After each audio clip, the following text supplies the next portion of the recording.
اعوذ باللہ من الشیطان الرجیم بسم اللہ الرحمن الرحیم۔ السلام علیکم، کیسے ہیں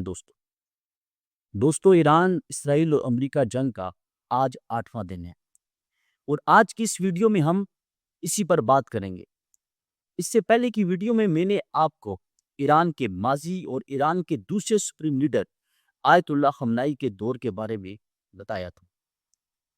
دوستو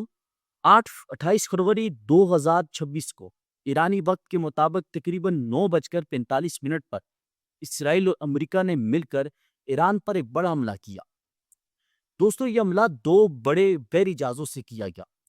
اور یہ دونوں بحری جہاز امریکہ کے اپنے ہیں اور بین الاقوامی سمندر میں موجود ہیں۔ یعنی اسرائیل اور امریکہ نے جب ایران پر حملہ کیا تو کسی بھی اسلامی ملک کی سرزمین استعمال نہیں ہوئی، کیونکہ امریکہ ایران پر حملے کے لیے اپنے ایئر کرافٹ کیریئر سمندر کے راستے ایران کی سرحد کے قریب لے کر آئے۔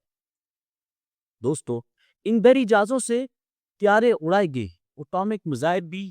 یہاں سے ہی وہ لانچ کیے گئے۔ ان ابتدائی حملوں نے ایران میں ہزاروں اہداف کو نشانہ بنایا اور دوستو انہی حملوں سے معصوم بچوں سمیت ایران کے سپریم لیڈر آیت اللہ خامنائی بھی مارے گئے۔ جواب میں ایران نے اسرائیل پر بلاسٹک میزائلوں سے ایک بڑا حملہ کیا، جس سے اسرائیل کے درجنوں فوجی جہنم واصل ہو اور ساتھ ہی ایران نے اسلامی ممالک میں موجود جو امریکن اڈے تھے ان کو بھی نشانہ بنایا۔ اب دوستو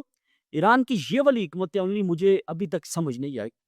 کہ جب اسلامی ممالک کی سرزمین آپ کے خلاف استعمال ہی نہیں ہوئی تو پھر آپ نے ان اسلامی ممالک پر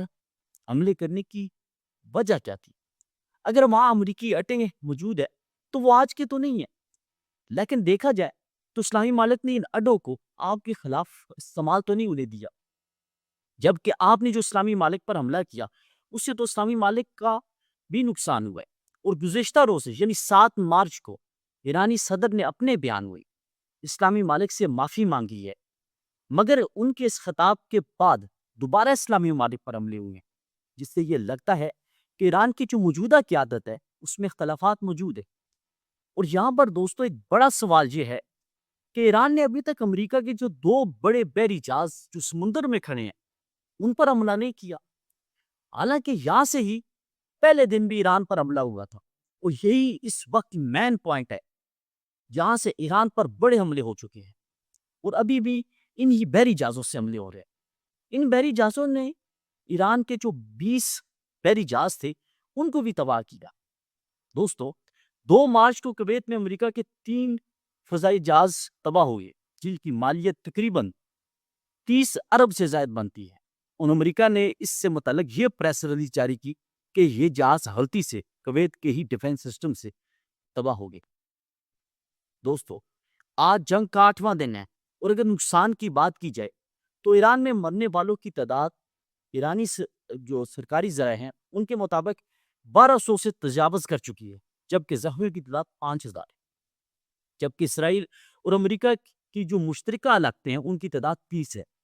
اور اگر دفاعی نقصان کی بات کی جائے تو اسرائیل اور امریکہ کو 4 ارب ڈالر کا اب تک نقصان ہو چکا ہے، جو کہ ایران کے دفاعی نقصان سے زیادہ ہے۔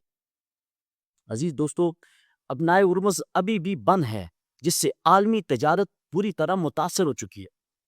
اور اگر یہ مزید بند رہا تو پھر عالمی دباؤ بھی بڑھے گا۔ اور یہ خبر بھی سامنے آ رہی ہے کہ ایران کے مجلس خبرگان نے مجتبیٰ خامنائی کو ایران کا تیسرا سپریم لیڈر نامزد کر دیا ہے، جو کہ ایران کی ایک بڑی کامیابی ہے، کیونکہ اس سے ایسے ہوگا کہ ایران میں جو سیاسی عدم استحکام ہے وہ پیدا نہیں ہوگا، لیکن یہ ان افیشیل خبر ہے۔ عزیز دوستو جنگ ابھی بھی جاری ہے اور ایران یہ اعلان کر چکا ہے کہ وہ اس جنگ کو لمبے عرصے تک لڑنے کے لیے تیار ہے، جبکہ دوستو امریکہ اور اس کی عوام اس جنگ کو لمبے عرصے تک لڑنے کے لیے تیار نہیں ہے، کیونکہ امریکہ کی اپنی جنگ نہیں ہے، یہ وہ اسرائیل کے لیے لڑ رہا ہے۔ اور اگر پاکستان کی اس جنگ میں کردار کی بات کرے تو دوستو پاکستان کے کرپٹ حکمرانوں کو موقع ملنا تھا اور انہوں نے عوام پر وہ ووٹ ڈال دیا۔ گزشتہ 7 مارچ کو حکومت پاکستان نے پیٹرول 55 روپے فی لیٹر مہنگا کر دیا ہے، حالانکہ مارچ کا سٹاک پاکستان کے پاس موجود ہے۔ انڈیا چائنا کا تیل بھی تو بنائے ارمز سے ہی جاتا ہے، مگر وہاں تیل کی قیمتیں ابھی وہی ہیں۔ میری دعا ہے کہ اللہ پاک پاکستان اسلام کو غالب فرمائے اور یہودی طاقتوں کو جو ہے ان کی جو عزائم میں ناپاک عزائم میں ان کو اللہ پاک تباہ کرے۔